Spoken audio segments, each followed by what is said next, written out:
Fleet Marshal Drosek Vaughn had conducted first contact with 14 previously uncatalogued species across his long, decorated career, and in every one of those 14 encounters, he had followed the same deliberate, unhurried protocol that had defined his reputation across the Threll Ascendancy's officer corps as the most careful, most methodical first contact commander the fleet possessed. He arrived cautiously.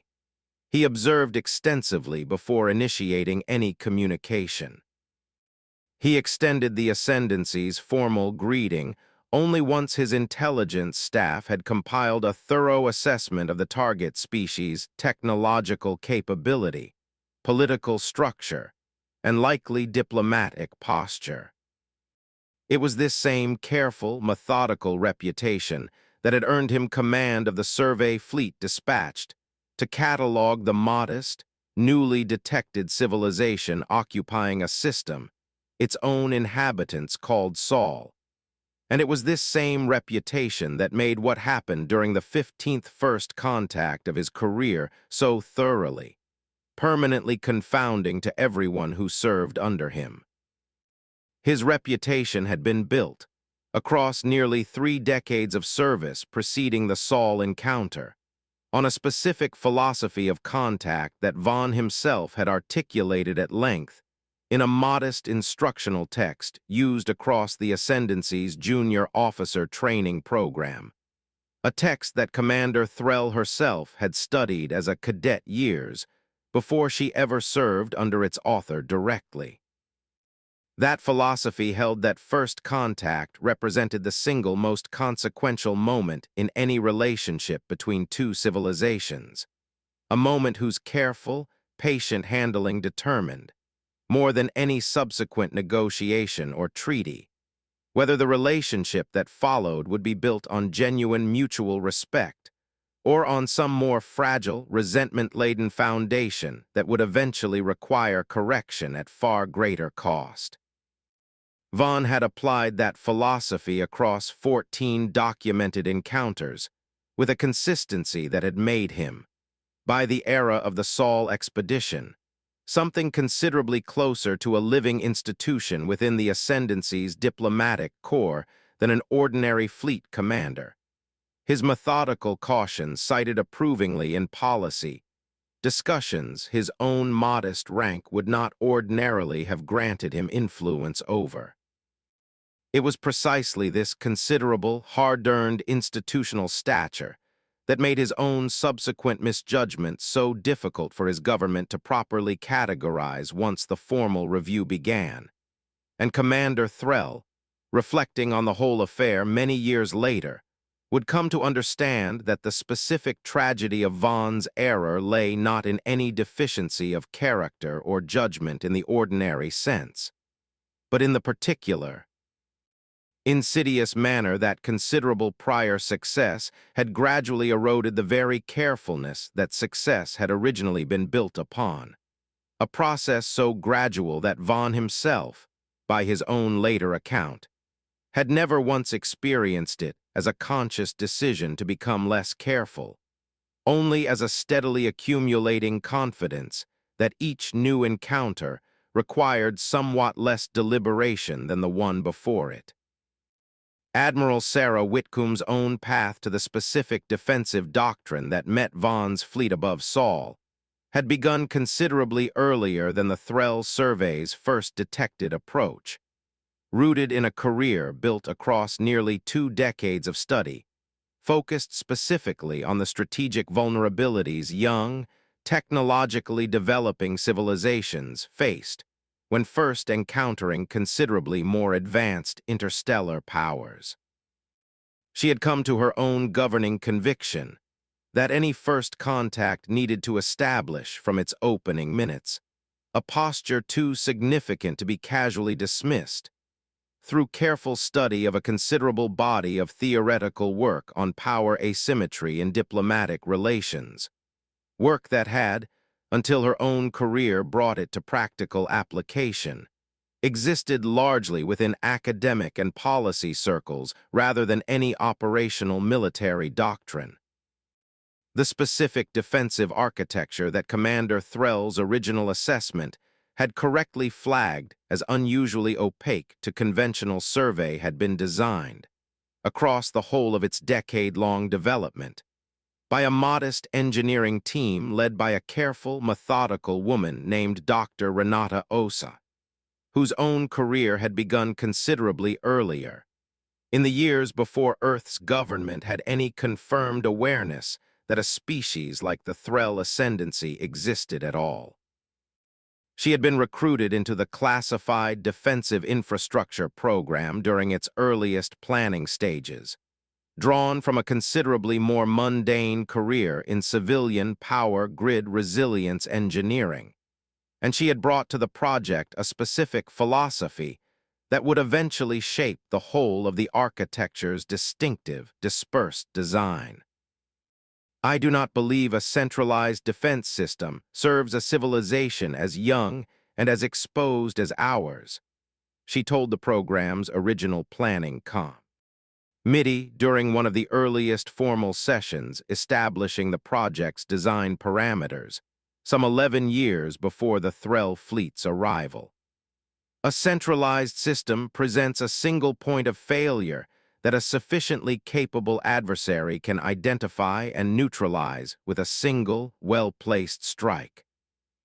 I would propose instead that we integrate our defensive capability directly into the civilian infrastructure every population center already depends upon for power, communications, and basic services. Infrastructure so fundamental to ordinary daily function that any adversary attempting to disable it would need to disable, essentially, our entire civilization's basic operating capacity. A considerably more difficult and considerably more visible undertaking than neutralizing any single centralized military installation. That design philosophy, refined across nearly a decade of careful engineering work conducted in parallel with the ordinary, visible development of Earth's civilian infrastructure, had produced exactly the kind of dispersed, difficult-to-assess defensive capability that Commander Threll's passive survey had correctly identified as anomalous, but had been unable to fully characterize before Vaughn's own fleet proceeded with its fateful demonstration. Osa herself had continued leading the program's ongoing refinement across the full decade of its development, and she found herself, in the tense final weeks before the Threll fleet's confirmed arrival, personally overseeing the final activation sequence that would, within days, be tested against a genuine interstellar power for the first time. I want to be honest with the team about something before we proceed with final activation, she told her own senior engineering staff, in a briefing conducted alongside Whitcomb's own military preparations. We have tested this system extensively against every simulated scenario our own analysis could construct. We have never tested it against an actual, technologically superior adversary, and I do not believe any amount of simulation can fully substitute for that genuine test. I am confident in the system's fundamental design. I am considerably less confident that confidence translates into certainty about its performance against a threat we have, by definition, never actually encountered before. I would ask each of you to hold both of those truths simultaneously as we proceed into whatever the coming days require of us. Admiral Whitcomb's own decade of preparation had proceeded in careful, continuous coordination with Osa's engineering program, a partnership that Whitcomb would later describe, in her own contribution to the joint historical record, eventually compiled documenting the whole of Earth's preparation effort, as the single most consequential professional collaboration of her considerable military career. The doctrine itself was, in its formal articulation, deceptively simple, though the decade of institutional preparation underlying it had required a scale of coordinated civilian and military investment that few outside Whitcomb's own immediate command structure fully appreciated until the crisis itself finally, publicly confirmed its extraordinary scope. I want every officer in this command to understand the specific reasoning behind what we have spent a decade building, she told her senior staff. During the final formal briefing conducted once Earth's sensor network confirmed the Threll fleet's approach vector, some 2 weeks before the survey force's arrival in the system's outer reaches.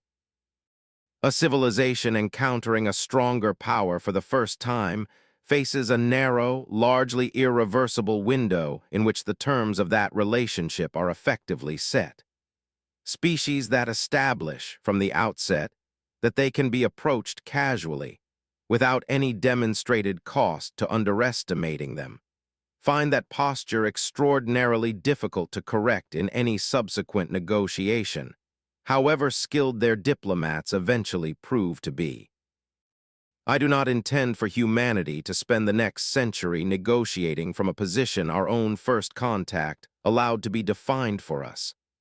I intend for our first contact to establish, unambiguously, exactly the kind of power we actually are, so that everything that follows can be built on an accurate foundation, rather than a convenient early impression we would otherwise spend generations trying to correct. He had not, in point of fact, planned to break first contact protocol at all. The engagement's opening hours proceeded exactly as his 14 prior encounters had, his survey fleet holding position at the outer edge of the system, while his intelligence staff conducted the careful, unhurried assessment his reputation was built upon.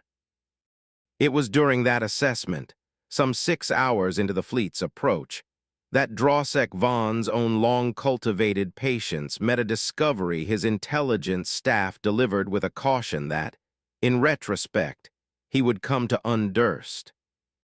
And as the specific, unheeded warning, his own career-defining carefulness should have compelled him to take considerably more seriously than he ultimately did. "Fleet Marshal," said Commander Ussa Threll,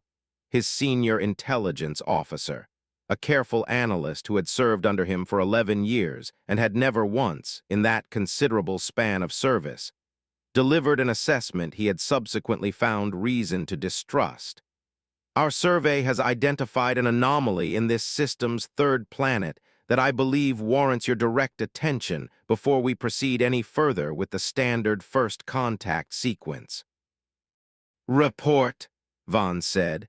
his attention already drawn by the particular quality of caution in her voice, a quality he had learned, across 11 years of her service, to take considerably more seriously than the ordinary procedural hedging most officers offered a superior when delivering uncertain findings. "The species occupying this system's third planet has developed what our analysis suggests is a highly sophisticated, dispersed planetary defense architecture, Fleet Marshal, integrated into their civilian infrastructure in a manner that makes its full extent difficult to assess through passive survey alone. I want to be direct about the limits of our current intelligence. We cannot confirm the defense architecture's actual operational capability with confidence sufficient to inform a tactical decision. What we can confirm is that its design philosophy differs substantially from every pattern our doctrine has previously encountered, integrated so thoroughly into ordinary civilian systems that a conventional first strike assessment, of the kind our standard protocol typically relies upon, may significantly understate its genuine defensive capability. Vaughn had considered that assessment carefully, weighing it against 14 years of prior first contact experience in which cautious, methodical approach had, without exception, produced successful, low-casualty integration of newly discovered species into the Ascendancy's broader diplomatic and economic framework. "Your recommendation, Commander," he said. I would recommend extending our observation period by a further 72 hours, Fleet Marshal, to allow a more complete assessment of the defense architecture's actual capability before we proceed with any formal contact sequence. I do not believe our current intelligence supports confident action in either direction. Neither the standard cautious approach protocol specifies, nor any more assertive posture some officers might consider given the anomaly's unusual profile. It was, in the end, not Threll's careful recommendation, but a separate, considerably more impulsive factor that determined the fleet's eventual course, a factor that Vaughn would spend the remainder of his long career understanding as the single most consequential misjudgment of his considerable command experience. Commander Bresk Havorn, his fleet's tactical officer, a capable but notably more aggressive officer whose career had been built on a series of considerably more forceful contact scenarios than Vaughn's own careful reputation typically favored, had raised an objection to Threll's recommended delay that Vaughn, in the specific exhausted hours following 6 continuous hours of careful deliberation, found himself weighing with less rigor than his own long career should have required. Fleet Marshal, Havorn said,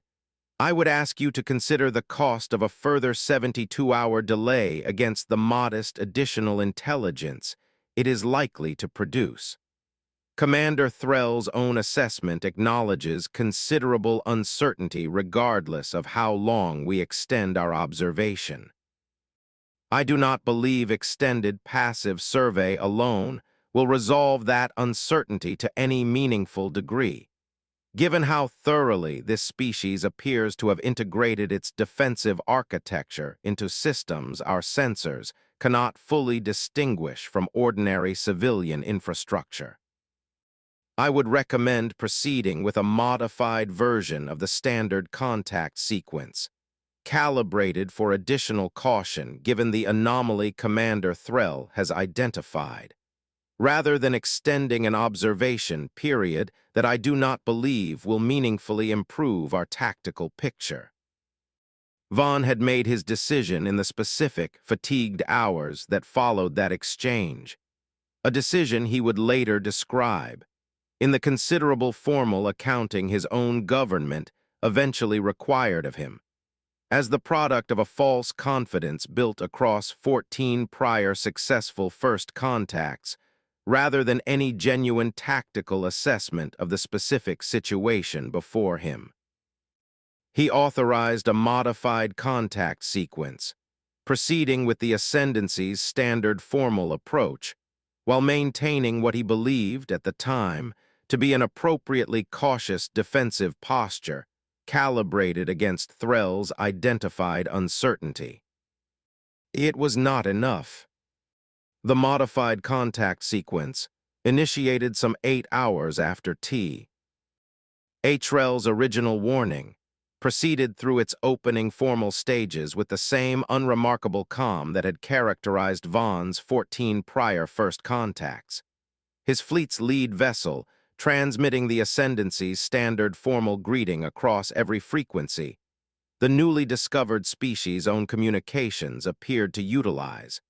a greeting that had, across 14 prior encounters, reliably produced some combination of cautious curiosity, careful diplomatic engagement, or occasionally outright deference from species encountering an interstellar power for the first time. Earth's response when it arrived matched none of those 14 prior patterns.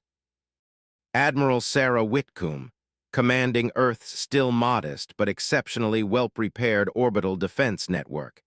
had spent the preceding 6 hours of the Threll survey fleet's cautious approach coordinating a response that drew on considerably more institutional preparation than Vaughn's own intelligence assessment had been able to detect through passive survey alone. Earth's government, having detected the approaching fleet's initial sensor signature nearly 2 weeks before Vaughn's own survey had begun its final approach, had spent that intervening period activating a defensive protocol that had been under quiet, continuous development for over a decade, built around a specific, hard-won institutional conviction that any first contact with a technologically superior power needed to be met from its very opening moments with a demonstration of capability too significant to be dismissed as bluff or exaggeration. They are proceeding with a formal contact sequence, Admiral, reported Whitcomb's own communications officer, a careful young lieutenant named Marcus Oyelaren who had trained for this specific scenario across 3 years of dedicated preparation without ever fully believing, until this precise moment, that the training would eventually prove necessary. Standard diplomatic greeting, broadcast across multiple frequencies, requesting formal contact acknowledgement. "Do not acknowledge yet," Whitcomb said. "I want full confirmation of their fleet's positioning and configuration before we respond to anything, and I want our own defensive posture fully activated and confirmed operational before this conversation proceeds any further. We have one opportunity to establish the terms of this relationship in its opening minutes, Lieutenant, and I do not intend to waste it by responding before we are genuinely ready to respond from a position of demonstrated strength rather than assumed vulnerability." The formal Threll greeting, transmitted 3 times across the following 20 minutes without any response from Earth's own communications systems, produced, aboard Vaughn's flagship, a growing unease that Commander Threll's own careful analysis had, in retrospect, specifically anticipated. Lieutenant Marcus Oyelaren, monitoring the incoming Threll transmissions from his own station aboard Whitcomb's command vessel, felt the particular, disorienting weight of the moment settle over him as he confirmed, for the 3rd time, that no response had yet been authorized. He had trained for this exact scenario across 3 years of dedicated preparation, running simulation after simulation of a first contact greeting arriving across Earth's monitored frequencies, and he found, in the actual unrehearsed moment of its arrival, that no amount of simulation had fully prepared him for the specific, visceral strangeness of hearing genuinely alien language rendered, in real time, by his own console's translation matrix into halting, imperfect human words. "Admiral, they are requesting formal acknowledgement for the 3rd time," he reported, his voice carrying a controlled tension that matched the careful training he had undergone. Their tone, as best our linguistic analysis can characterize it, remains consistent with the pattern our intelligence team predicted for a cautious, methodical contact protocol. I do not believe this represents any escalation in their intent. "I am not concerned about their intent in this specific moment, Lieutenant," Whitcomb said. "I am concerned about establishing from these opening minutes exactly the posture I intend this relationship to be built upon. Continue holding position. Do not acknowledge until I specifically authorize it." "Fleet Marshal," Threll said,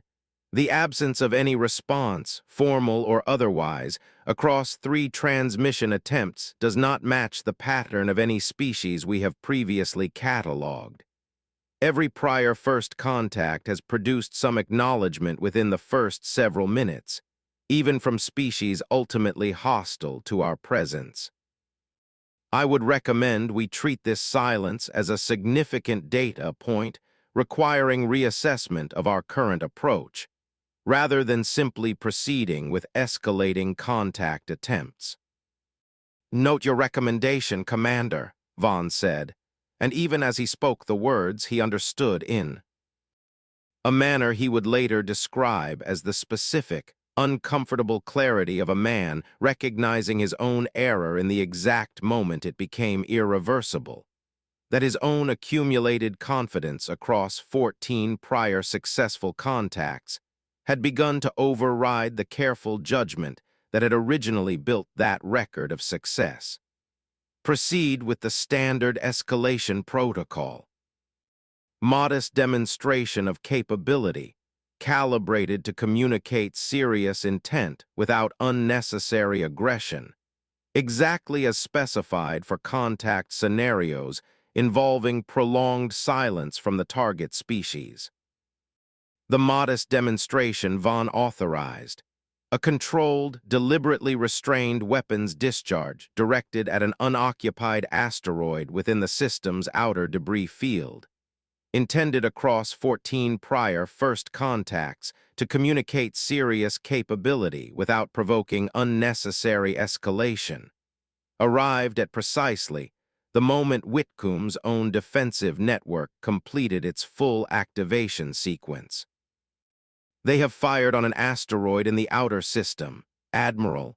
Oyaleran reported, his voice carrying a controlled tension that matched the careful training he had undergone across 3 years of preparation for exactly this kind of moment. "Sensor analysis suggests deliberate restraint in the targeting. This reads as a demonstration rather than an attack, consistent with the pattern several of our own intelligence analysts predicted for a species following a cautious first contact protocol." "I understand the intent behind the demonstration, Lieutenant," Whitcomb said. "I do not believe understanding their intent obligates us to respond as though this were a harmless gesture. A species capable of that demonstration is capable of considerably more, and I want our own response to communicate, unambiguously, that we understood exactly what they were showing us and were entirely unmoved by it. Full defensive network online, all sectors. Prepare our own response demonstration, precisely as drilled across the preparation exercises." The response that followed, delivered within 90 seconds of the Threll demonstration's conclusion, arrived with a completeness that Von's own considerable first contact experience had never once required him to contemplate as a genuine possibility. Earth's dispersed defensive network, integrated across the very civilian infrastructure Commander Threll's original assessment, had correctly flagged as unusually opaque to conventional survey, activated in full coordinated sequence, delivering a demonstration of its own capability that specifically, deliberately targeted the same class of asteroid debris Von's own fleet had used for its opening gesture, achieving a precision and a scale of effect that left no ambiguity whatsoever about the genuine sophistication of the technology involved. "Report," Von said, his voice carrying, for the first time in Threll's considerable experience serving under him, something that might genuinely have been described as alarm. "Their demonstration matches or exceeds our own capability, Fleet Marshal," Threll reported, her own composure visibly straining under the weight of a finding her original assessment had specifically, correctly anticipated. "The defensive architecture's dispersed integration into civilian infrastructure appears to provide considerably more redundant, coordinated capability than any centralized system of comparable scale we have previously cataloged. I would strongly recommend immediate withdrawal to a considerably more cautious observation distance, Fleet Marshal, and a complete reassessment of our approach before any further contact attempt." Von gave the order for withdrawal, a decision that arrived, by his own later account, several critical minutes later than his own long career of careful judgment should have permitted. And it was in those several critical minutes, as his fleet began the considerably less dignified process of retreating from an engagement his own overconfidence had precipitated, that the specific, permanent damage to the Threll Ascendancy's broader diplomatic posture toward humanity was done. "Fleet Marshal," Havorn said, his own earlier confidence considerably shaken by the demonstration's unambiguous scale, "the human defensive network is tracking our withdrawal. I do not believe they intend to pursue, but I would recommend we proceed with maximum caution regardless, given how thoroughly this engagement has already exceeded every prior first contact pattern in our doctrine's considerable historical record. The withdrawal proceeded without further incident, Earth's own defensive network holding its demonstrated posture without escalating to actual pursuit, a restraint that Whitcomb herself would later describe, in the formal historical accounts eventually compiled during the difficult diplomatic normalization that followed, as a deliberate, carefully considered choice rather than any absence of capability to press the advantage further. Dr. Renata Osai, monitoring the engagement's full sequence from her own dedicated engineering station, felt something considerably more complicated than simple professional satisfaction, as her own decade-long design proved itself against the exact test she had spent so many uncertain months preparing for without any genuine assurance it would succeed. She had watched the defensive network's coordinated response execute with a precision that matched, almost exactly, the most optimistic projections her own simulation models had produced, and she found herself, in the quiet minutes following the Threll fleet's confirmed withdrawal, experiencing a relief so complete that it took her several minutes to fully trust that the crisis had genuinely passed. "I want to thank every engineer on this team," she told her staff, once the immediate tension of the engagement had finally, fully subsided.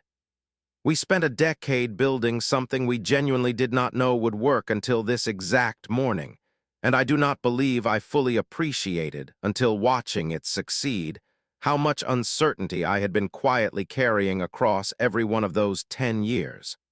I am proud of what we built.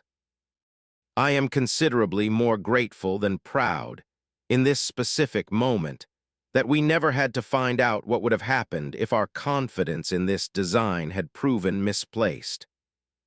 I want to be direct about why we did not pursue their withdrawing fleet," Whitcomb told her own senior staff, in the debrief conducted immediately following the engagement's conclusion. "We had, by every measure our own analysis could confirm, demonstrated sufficient capability to make our position clear without provoking a broader, sustained conflict. This planet is not yet prepared to fight to its conclusion. I do not believe further escalation in this specific moment would have served our long-term interests. What we needed to establish in this opening contact was not military dominance for its own sake, but the specific, unambiguous fact that this species cannot approach our world, assuming a posture of casual, unchallenged superiority. I believe we accomplished that objective completely, and I do not believe pursuing their withdrawal would have added anything of genuine strategic value beyond the considerable risk of provoking an unnecessary escalation. News of the engagement's outcome, once Earth's government determined the full scope of what had occurred, and how best to communicate it to a global population that had, until that specific week, possessed no confirmed knowledge that any other intelligent species existed at all, spread across the planet's information networks with a speed and an intensity that Whitcomb's own careful planning had anticipated, but had not fully prepared her for in its actual lived experience. President Elena Vasquez Marsh, addressing the global population in a formal broadcast delivered some 36 hours after the engagement's conclusion, spoke with a measured calm that belied the considerable, careful preparation her own office had devoted, across the preceding decade, to exactly this moment. "Fellow citizens of Earth," she began, "I want to tell you something that will change how you understand our place in the universe, and I want to tell it to you plainly, without unnecessary alarm, because the plain truth of what occurred this week is considerably more reassuring than any exaggerated account might suggest. We are not alone. We have never been entirely alone, Not since our own scientists first detected evidence over a decade ago that we shared this galaxy with civilizations considerably more advanced than our own. We made the decision at that time not to publicize that discovery until we had built the capability to ensure our own security regardless of how any eventual encounter unfolded. This week, that encounter finally arrived, and I want you to know that our preparation held. No harm came to any Earth citizen. No conflict was initiated by our side.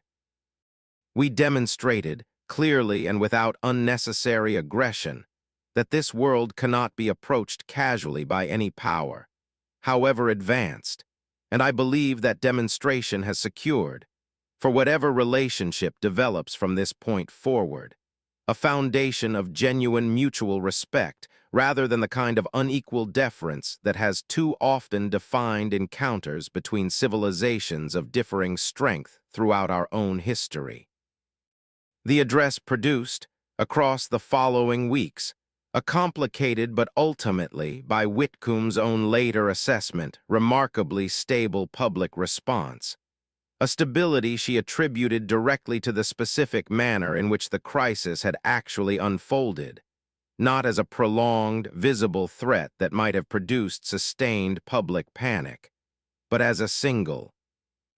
decisively concluded engagement, whose successful outcome had already been established by the time most of the global population learned the full details of what had occurred.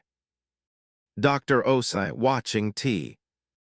He addressed alongside her own engineering team in the modest facility, where the defensive network's continued operation was maintained, found herself experiencing a specific, private satisfaction that she rarely discussed publicly across the years that followed, understanding that the considerable public gratitude eventually extended toward her own program's decade of careful, largely invisible preparation would always remain, in its fullest and most genuine sense. Understood only by the modest circle of engineers and officers who had lived through the specific uncertainty of building something they could not fully know would work, until the exact morning it was finally, irreversibly tested. Fleet Marshal Vaughn's own formal report to the Threll Ascendancy's senior military command, submitted within days of his fleet's return to charted space, would become, across the following months of institutional review, one of the most extensively studied documents in the whole of the Ascendancy's considerable diplomatic and military archive. "I want the Council to understand," Vaughn wrote, in language that Threll herself, reading the report in her own subsequent capacity assisting the formal review, found herself returning to many times across the following years, that this engagement did not result from any failure of intelligence gathering on Commander Threll's part. Her original assessment identified precisely the uncertainty that should have governed our approach, and I chose, in the specific fatigued hours following an extended deliberation, to weight 14 prior successful first contacts more heavily than the specific, unambiguous caution her analysis recommended. I broke this Ascendancy's own careful first contact doctrine, not through any deliberate decision to abandon caution, but through the considerably more insidious accumulation of confidence that 14 years of successful command had allowed me to develop without ever once being forced to examine it honestly against a genuinely novel circumstance. I do not believe there is any tactical lesson from this engagement worth preserving beyond the plain, humbling fact that I mistook a pattern built from 14 prior encounters for a universal law of first contact, when in fact it should have been understood as a pattern specific to species considerably less prepared, considerably less unified,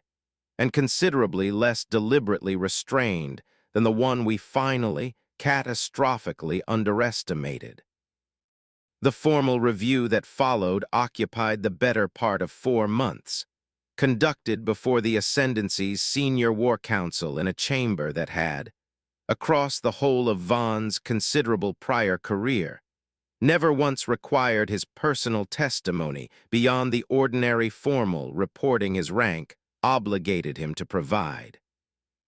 He appeared before that review on 6 separate occasions,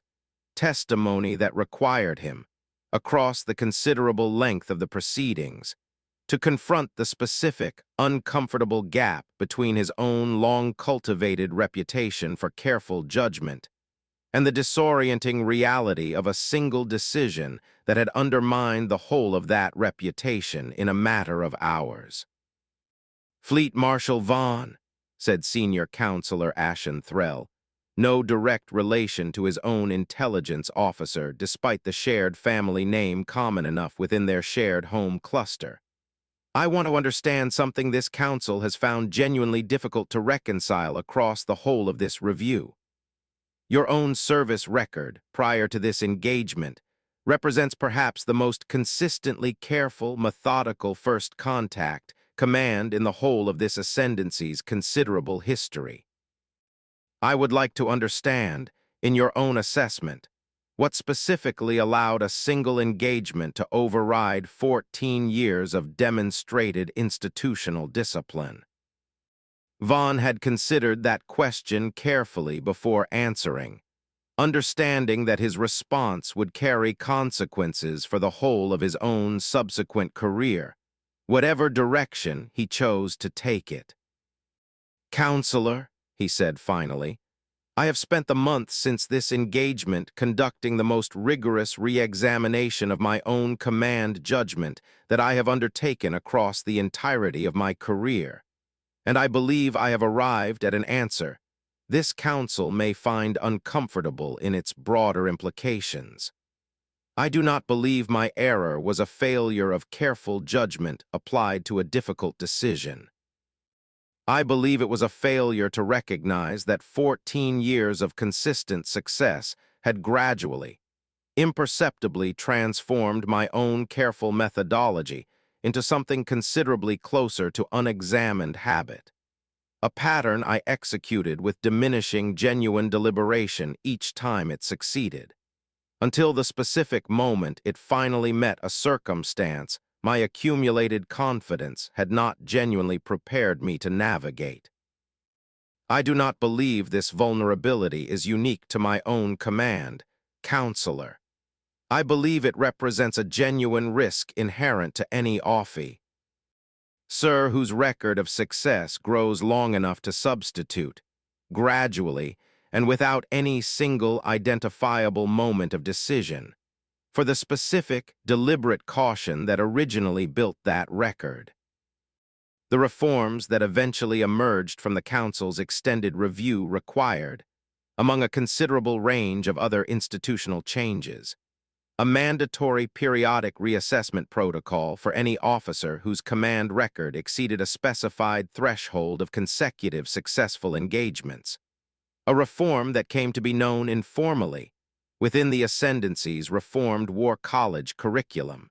as the Vaughn Protocol, in a naming choice that Vaughn himself, learning of it some years into his own subsequent,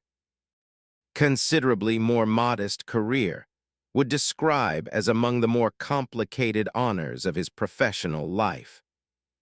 Not every member of the Review Council received Vaughn's own account and the broader institutional critique it implied,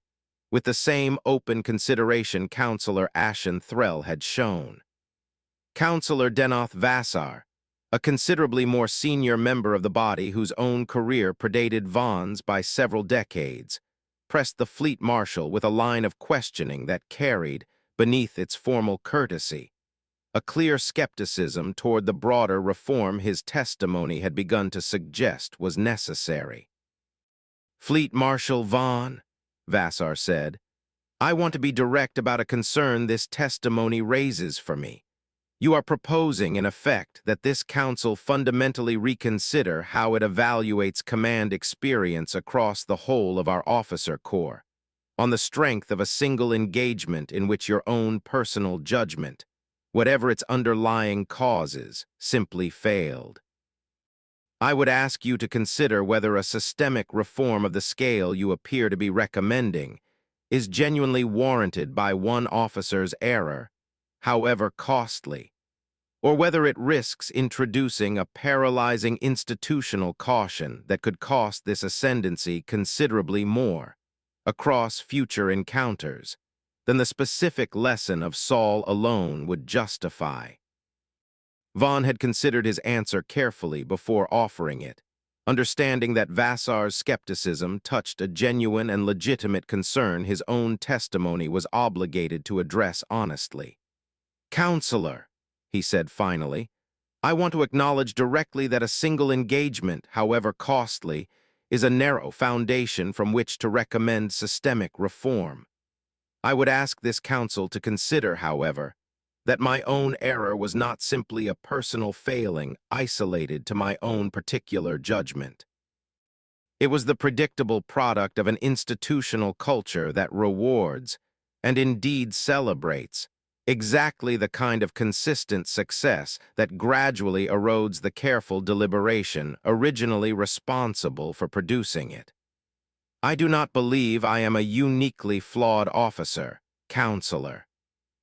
I believe I am an ordinary officer who experienced, in a single consequential moment, the specific vulnerability that any sufficiently successful career eventually risks developing. And I believe this council owes it to every officer currently accumulating a comparable record of success to build institutional safeguards against that vulnerability now, rather than waiting for a second, considerably more costly confirmation of the same underlying pattern. Vassar had been quiet for a long moment following that answer, and though the formal record would never indicate whether Vaughn's response had genuinely shifted the senior counselor's position, the reforms that eventually passed, with a majority considerably larger than the narrow margin some observers had initially predicted, suggested that Vaughn's careful distinction between personal failing and systemic vulnerability had carried weight beyond what a single officer's admission of error, however candid, could have achieved alone. Vaughn himself, retiring some years later from the modest training command his own government had permitted him to complete his career within, spent the whole of that subsequent posting teaching a mandatory course built around the Saul engagement, required study for every cadet passing through the Ascendancy's Reformed Officer Training Program, a course he approached with a personal, unflinching honesty that several of his own colleagues initially found difficult to fully understand. "I do not teach this course to diminish myself in front of each new class," he told one such colleague, a fellow instructor who had questioned the wisdom of centering the curriculum so prominently on Vaughn's own personal failure. "I teach it because I believe every cadet who eventually commands a fleet across a long, successful career faces the same specific risk I faced in those fatigued hours above Saul. And I do not believe any lecture delivered at a comfortable, third-person distance from that risk carries the same instructional weight as an account delivered by the officer who actually lived through the consequence of failing to recognize it in time."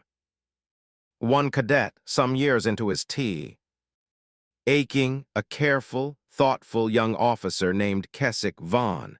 no relation despite the shared family name common enough within the same home cluster, asked him a question during a formal seminar session that Vaughn found himself considering with particular care. "Fleet Marshal," the cadet said, "you have taught us across this course that your error emerged from 14 years of accumulated confidence gradually overriding careful deliberation. I would like to understand, practically, how a cadet in this room is meant to guard against a vulnerability that develops so gradually it apparently escapes even the officer experiencing it. If you yourself, with your considerable discipline and your considerable prior success, could not recognize the pattern forming within your own judgment, what genuine safeguard exists for the rest of us?" Vaughn had considered the question for a long moment before answering, understanding that it touched precisely the uncomfortable center of everything his own subsequent career had been dedicated to addressing. "I do not believe any individual officer's personal vigilance alone is sufficient safeguard, Cadet," he said finally. "I believe that is precisely why this ascendancy's reformed doctrine now requires periodic external reassessment for any officer whose record of success grows long enough to risk the specific erosion I experienced. I could not see my own vulnerability clearly, in the moment it mattered most, because the nature of that particular vulnerability is that it does not present itself as a conscious decision to become less careful. It presents itself as simply feeling, with each new success, increasingly confident that the careful deliberation which built that success is no longer quite as necessary as it once was. I would ask each of you, across whatever careers you eventually build, to trust the institutional safeguards this ascendancy has established more than you trust your own private confidence that you, personally, are immune to the pattern that defeated me. I believed exactly that, Cadet, across 14 years of genuinely careful, genuinely successful command. I was wrong, and I do not believe I was any less disciplined an officer than most of you will eventually become. I simply had not yet encountered the specific circumstance that would reveal the vulnerability my own considerable success had allowed to develop, quietly and unnoticed, beneath the surface of a reputation I had every reasonable justification to trust. Commander Threll, whose own careful, correctly prescient analysis had been overridden in the engagement's critical hours, found herself, in the years that followed, increasingly drawn into the considerable diplomatic effort required to normalize relations between the Threll ascendancy and a human government whose own defensive posture, forged in the specific crucible of that opening confrontation, made clear it would accept nothing less than a genuinely equal partnership going forward. Her own path into that role had not been entirely smooth, and she would later acknowledge, in her own private reflections eventually included in the joint historical archive, that the first several months of her expanded diplomatic responsibilities had required a considerable, sometimes uncomfortable adjustment to a species whose cultural instincts differed, in ways both subtle and significant. From every prior first contact species, her own career's analytical work had previously required her to understand. I found myself in those early months repeatedly surprised by the specific texture of human directness, she wrote, in a reflection composed some years into her subsequent diplomatic career. Our own ascendancy's diplomatic tradition favors a considerable degree of formal indirection, particularly in the early stages of a relationship still establishing its basic terms of trust. Human diplomats, by contrast, appeared genuinely puzzled by extended indirection, often asking, plainly and without any apparent discomfort, exactly the kind of direct question our own tradition would have considered premature or even faintly rude to raise so early in a relationship's development. I came to understand, across those early months, that this directness was not a deficiency of diplomatic sophistication, as I confess I initially, privately suspected it might be. It was instead a genuine cultural preference for establishing shared understanding quickly and explicitly, born, I came to believe, from the same underlying conviction that had produced their defensive doctrine, a conviction that ambiguity, however diplomatically comfortable in the short term, ultimately serves neither party as well as clearly stated, mutually understood terms. That growing understanding shaped, across the whole of the 2-year negotiation process, an increasingly effective working relationship between Threll's own analytical, careful diplomatic style and the more direct approach favored by human counterparts, a collaborative dynamic that several officials on both sides would later credit as instrumental in producing the treaty's final, unusually comprehensive terms. She met Admiral Whitcomb formally for the first time some 8 months after the original engagement, during the opening session of a diplomatic exchange that would eventually produce, across nearly 2 years of careful, difficult negotiation, one of the most comprehensive equal partnership treaties the Threll Ascendancy had concluded across the whole of its considerable interstellar history. "I want to understand something, Admiral," Threll said, during a private session conducted midway through the negotiations' opening months, "that I have turned over in my own thinking many times since our fleet's withdrawal. Our intelligence assessment correctly identified the uncertainty surrounding your world's defensive capability, and I recommended, at the time, a considerably more cautious approach than our fleet ultimately pursued. I would like to understand, from your own perspective, whether a more cautious approach on our part would have produced a genuinely different outcome, or whether your government's own preparation was sufficiently thorough that any contact scenario, however carefully calibrated, would have eventually required this same demonstration." Whitcomb considered the question for a long moment before she answered, her attention on the considerable gathering of both Threll and human representatives, now sharing the negotiations' modest reception hospitality with a cautious, still developing ease that neither delegation had possessed at the talk's outset. "I believe a more cautious approach would have delayed the confrontation, Commander, but I do not believe it would have prevented it entirely," she said finally. "We built our defensive doctrine around a specific, hard-won institutional conviction that any first contact with a technologically superior power needed to establish, from its opening minutes, that we could not be approached from a position of casual, unchallenged confidence. I do not believe that conviction would have changed based on how cautiously your fleet approached us, Commander. I believe it would simply have meant we waited slightly longer before demonstrating it. The specific circumstances of your fleet marshal's decision accelerated our confrontation's timing, but I do not believe they created its fundamental inevitability. We had decided, long before your fleet's arrival, exactly what kind of first contact we intended to have, and I do not believe any approach on your side, however carefully calibrated, would have produced a fundamentally different result." "Then I would ask you something else, Admiral," Threll said. "Do you believe this Ascendancy's institutional error, the specific overconfidence that led Fleet Marshal Vaughn to override my own recommended caution, was in some sense inevitable as well, given 14 years of accumulated successful precedent? Or do you believe a genuinely careful commander could have avoided it, whatever the pressure of that accumulated confidence?"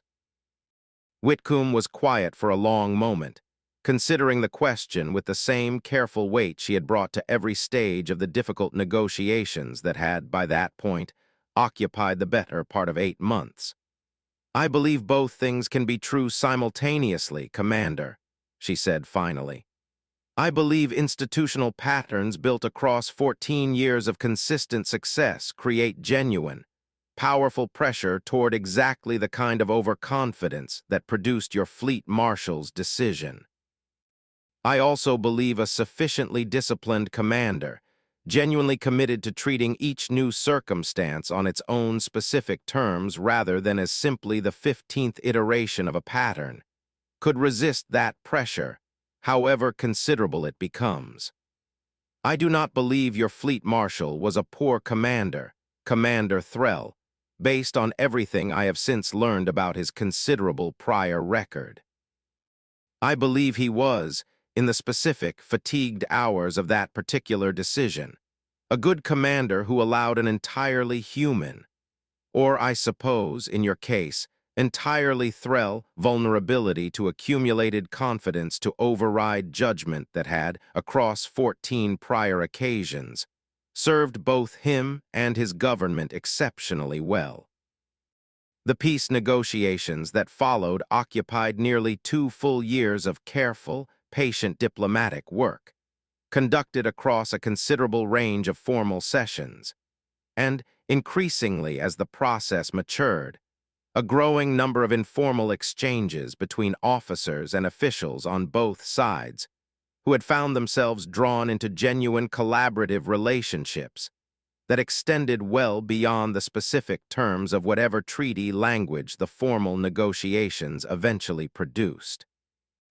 The peace negotiations that followed occupied nearly 2 full years of careful, patient diplomatic work, conducted across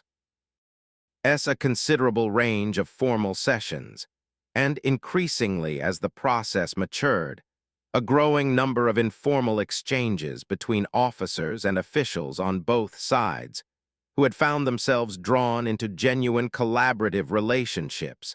that extended well beyond the specific terms of whatever treaty language the formal negotiations eventually produced. Among those informal exchanges, Dr. Renata Osai found herself, some 10 months into the negotiation process, meeting with a Threll engineering delegate named Vesik Koram, whose own career, she would learn across the course of their conversation, had followed a trajectory not entirely dissimilar from her own, dedicated across many years to the specific, unglamorous work of defensive infrastructure design that both their governments had, in their own respective ways, come to depend upon far more than either civilian population fully understood. I have studied the technical specifications of your defensive network extensively since our governments began this exchange, Koram told her, during a joint technical session convened as part of the broader negotiation process. I want to tell you, engineer to engineer, that I do not believe I would have designed a comparable system, given a comparable decade of preparation time. Our own doctrine has always favored centralized, concentrated defensive capability, on the theory that concentration allows for more efficient resource allocation and more straightforward command coordination. I confess, I find your dispersed approach considerably more elegant than I initially expected, once I understood the full reasoning behind it. I did not design it to be elegant, Engineer Koram, Osai said. I designed it because I did not believe a young, exposed civilization like ours could afford the single point of failure a centralized system represents. I am gratified that you find genuine engineering merit in the design, but I want to be honest that its origin was considerably more anxious than elegant. A decade of trying to imagine every way a stronger adversary might attempt to defeat us, and building redundancy against as many of those possibilities as our modest resources could accommodate. Perhaps that is the more honest description of good engineering generally, Koram said, considerably less elegant in its origin than in its eventual execution. The two engineers would go on to collaborate across the years following the treaty's eventual ratification, on a joint research initiative studying dispersed defensive architecture as a general principle applicable to both their government's ongoing security planning, a collaboration that Osai would later describe, in her own contribution to the joint historical archive, as among the most professionally rewarding partnerships of her considerable career. Born from a crisis neither she nor Koram had ever expected would produce anything beyond its own immediate, difficult consequences. Von himself, though formally excluded from any direct role in the negotiations given his central position in the engagement that had precipitated them, requested and eventually received permission to submit a private communication to Whitcomb, delivered through Commander Threll's own diplomatic channel, some 14 months into the negotiation process. I do not know whether this communication is appropriate, given my own role in what occurred, he wrote, in a message that Threll would later include, with both parties' permission, in the formal historical archive eventually compiled to document the whole of the normalization process. I do not ask for your forgiveness, Admiral, because I do not believe forgiveness is owed to an officer whose overconfidence nearly precipitated a conflict that would have cost both our peoples considerably more than the modest, contained engagement we ultimately experienced. I ask only that you understand something I have come to believe with considerable certainty across the 14 months since our fleet's withdrawal. I have spent the whole of my subsequent career, in whatever modest capacity my government has since permitted me to continue serving, attempting to ensure that no future Threll commander repeats the specific error that shaped our first encounter. I believe your own government's preparation and your own personal restraint in the moments following our withdrawal prevented a considerably worse outcome than either of our peoples ultimately experienced. I am grateful for that restraint, Admiral, in a manner I do not believe I am capable of adequately expressing in any formal diplomatic language, and I wanted you to know that directly, from the officer whose error made your restraint necessary in the first place. Whitcomb's response, delivered through the same channel some weeks later, would become, in Threll's own subsequent assessment as the primary historian eventually tasked with documenting the whole of the normalization process, among He most consequential private exchanges of the entire 2-year negotiation period,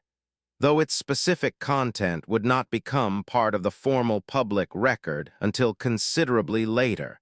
at both parties' eventual mutual agreement. I do not believe forgiveness is a simple transaction between two officers who happen to command opposing fleets during a single, difficult morning, she wrote. I believe it is something considerably harder to define, built across the accumulated weight of subsequent choices, rather than any single formal gesture either of us might offer the other. I will tell you this, Fleet Marshal, because I believe you have earned an honest answer rather than a diplomatically comfortable one. I do not carry anger toward you personally for the engagement that first brought our two peoples into contact.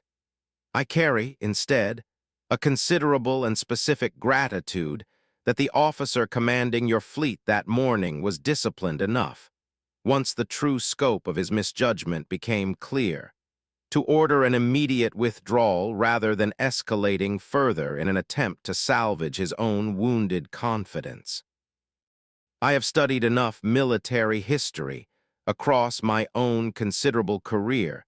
to understand how differently that morning might have concluded under a less disciplined commander, whatever the initial overconfidence that produced the crisis in the first place. I believe the treaty our two governments are currently negotiating owes a genuine debt to that specific, difficult discipline, Fleet Marshal, whatever cost it has evidently required of your own subsequent career and reputation to demonstrate it. Commander Bresk Havorn, whose own aggressive counsel in the engagement's critical hours had contributed directly to Vaughn's fateful decision, carried a private burden across the years, following the formal review that he rarely discussed openly,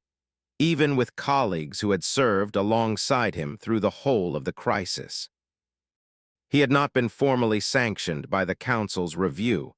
his own role deemed, in the tribunal's final assessment, a contributing rather than decisive factor in Vaughn's ultimate decision. But he found, in the years that followed,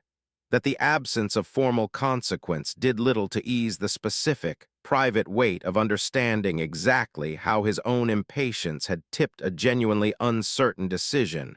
toward the outcome that ultimately unfolded. He sought out Commander Threll himself, some 2 years after the engagement, during a period when the peace negotiations had settled into their more routine,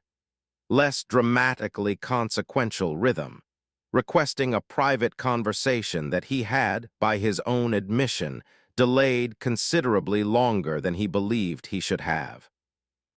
"I want to say something to you, Commander," he told her, "that I have not yet found the appropriate occasion to say formally, though I do not know that any occasion would feel entirely appropriate for what I need to express.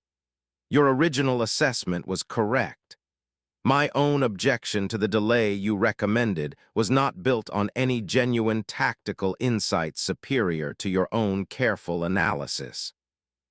It was built on my own impatience, and on a career history that had, across my own considerably more aggressive prior postings, taught me to distrust extended observation periods as a form of unnecessary caution rather than genuine prudence. I contributed to Fleet Marshal Vaughn's decision in a manner I have spent 2 years trying, without complete success, to make peace with." Threll considered his admission for a long moment before responding, understanding that whatever she said would carry weight for an officer who had clearly carried this specific reckoning largely alone across the considerable span of the intervening years. "I appreciate the honesty, Commander," she said. "I want to tell you something in return that I do not believe lessens your own responsibility, but that I hope offers some genuine context for how you might eventually carry it." Fleet Marshal Vaughn's decision was his own to make, and his own formal accounting to this council correctly identified it as his responsibility rather than yours or anyone else's. "I do not believe you bear the weight of that decision in the manner you appear to be carrying it.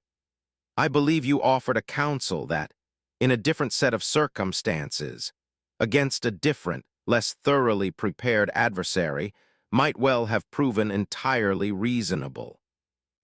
The specific tragedy of Saul was never that your counsel was inherently wrong. It was that we happened to encounter, for the first time in 14 prior first contacts, a species whose own preparation made exactly the kind of confident escalation you recommended catastrophically unsuited to the actual circumstances we faced." Havorn had been quiet for a long moment following that answer, and when he finally spoke, something in his voice carried the particular, difficult relief of a man finally permitted to set down a weight he had not previously found anyone willing to help him carry. "Thank you, Commander," he said. "I do not know that I am entirely capable of accepting the fuller absolution your words seem to offer, but I believe I understand, more clearly than I have across the whole of the past 2 years, exactly what portion of this outcome was genuinely mine to carry, and what portion belonged to circumstances none of us could have fully anticipated, however carefully we might have proceeded. The formal treaty, signed at the conclusion of the full 2-year negotiation process, established terms considerably more equal than any prior agreement the Threll Ascendancy had concluded across the whole of its interstellar expansion. A fact that Commander Threll, attending the formal signing in her own eventual capacity as the Ascendancy's senior liaison to human diplomatic affairs, understood as its own quiet,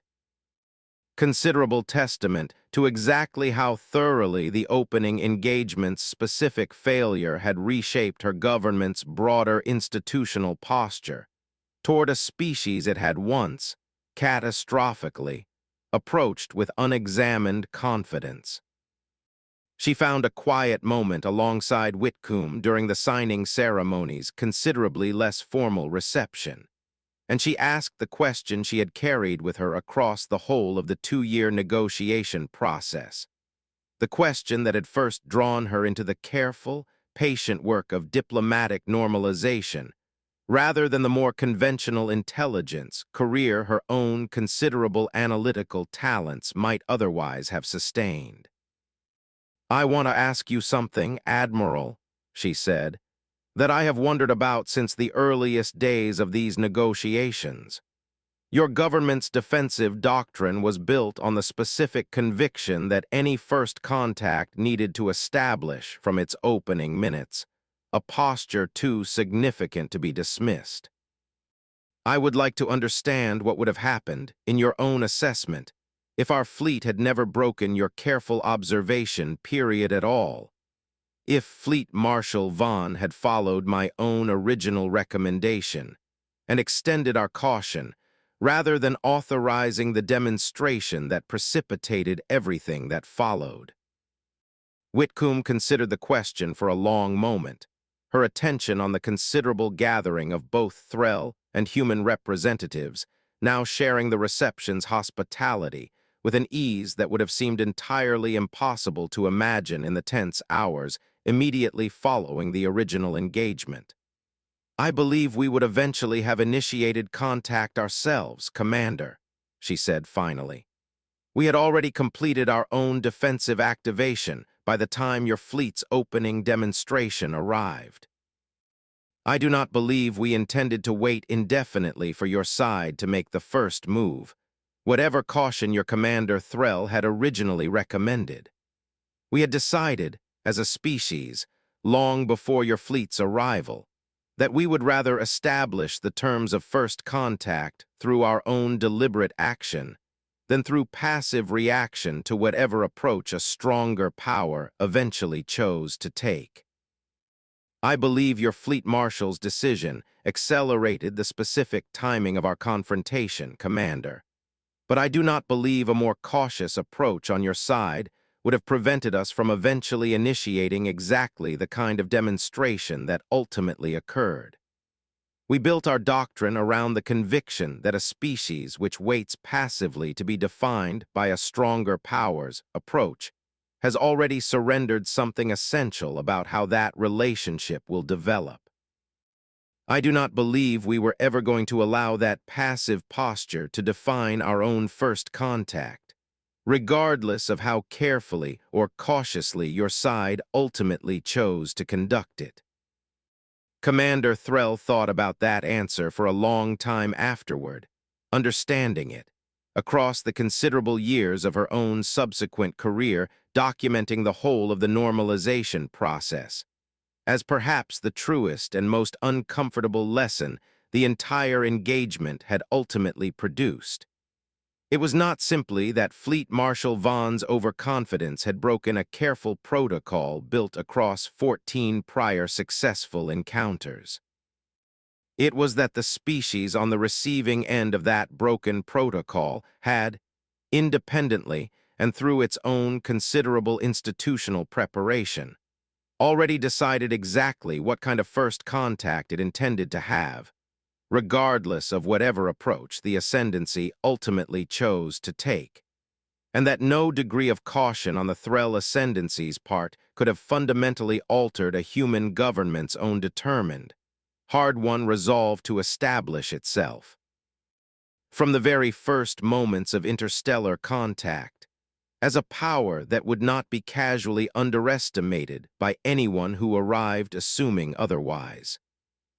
Vaughn himself, retiring some years later from the modest training command his own government had permitted him to complete his career within, requested and eventually received formal permission to attend a considerably more private ceremony marking the 10th anniversary of the treaty's signing, held not at any grand diplomatic venue, but in a modest memorial garden established on Earth itself, at the specific initiative of a joint Threll-Human Veterans Committee whose careful, deliberately balanced design honored, in equal measure, the officers and personnel whose service on that difficult opening morning had ultimately produced. Across 10 years of subsequent partnership, a relationship neither side could have confidently predicted in the raw, disorienting hours immediately following a first contact that had broken so completely, and so consequentially, from everything 14 prior encounters had led one careful, methodical commander to expect. He found Whitcomb there, walking the garden's quiet pathways in the particular unhurried solitude of someone who had, across the intervening decade, come to understand the specific weight of what that single morning's crisis had ultimately produced. And the two of them stood together for a long while in a silence that carried, Vaughn would later reflect, considerably more genuine reconciliation than any formal ceremony's carefully constructed language could have adequately expressed. "I brought someone with me today," Whitcomb said eventually, gesturing toward a modest figure approaching along the garden's central pathway. And Vaughn recognized, with a start of genuine surprise, Dr. Osai, whom he had encountered only once before, briefly. During an earlier technical exchange session, neither of them had expected to lead to any further personal acquaintance. "Fleet Marshal," Osai said, extending a hand in the human gesture of greeting that Vaughn had, across the preceding decade of growing familiarity with human custom, come to find genuinely warm rather than merely diplomatically correct. "I wanted the opportunity to tell you something directly, rather than through any formal channel. I have read your own account of the engagement many times, in the years since our governments began sharing historical records as part of the broader normalization process. I want you to know that I do not hold the engagement itself against you, whatever its origin in your own overconfidence. I understand, better than most, how difficult it is to build something across many years of careful preparation and never fully know, until the exact moment of genuine test, whether that preparation will prove sufficient. I have thought many times about how differently that morning might have concluded if your own fleet's demonstration had been calibrated even slightly more aggressively, or if our own defensive network's activation had been delayed by even a few critical minutes. I do not believe either of us fully controlled the margin that separated the outcome we actually experienced from a considerably worse one. And I have come to believe that a considerable measure of gratitude, rather than resentment, is the more honest response to how narrowly that specific morning resolved itself in favor of the peace we have all since built together. Vaughn considered her words for a long moment, understanding that he was receiving, in this specific unplanned exchange, something he had not fully expected to encounter even in the deliberately reconciliatory setting of the garden's 10th anniversary commemoration. "Thank you, Doctor," he said finally. "I do not believe I have received a more genuinely generous account of that morning from anyone in the whole of the decade since it occurred, including from members of my own government who have long since formally forgiven whatever institutional failing my decision represented. I will carry your words with me for whatever remains of my own considerably more modest subsequent career, as among the more meaningful exchanges of the whole of my professional life." He understood, finally, standing before the garden's careful memorial markers alongside two women whose own decade of preparation and decade of subsequent reflection had done more to shape the relationship between their two peoples than his own considerable prior career ever had. That the truest legacy of the morning, his own accumulated confidence, had finally, catastrophically met its limit, was never simply the specific institutional reform that emerged from his government's difficult review, nor even the considerable diplomatic achievement of the partnership that eventually followed, but something smaller and considerably harder to formalize into any treaty's careful language. The specific, permanent understanding that a species determined enough and prepared enough to establish its own terms in the opening moments of contact with a far stronger power could not be dissuaded from that determination by any degree of caution an approaching fleet chose to exercise, and that the wisest response to encountering such a species was never to test the limits of that resolve a second time, but to build from the specific wreckage of a broken first encounter the kind of genuine, hard-won partnership that Vaughn himself, walking the garden's quiet pathways a full decade later, had never once expected to see his own considerable error ultimately make possible.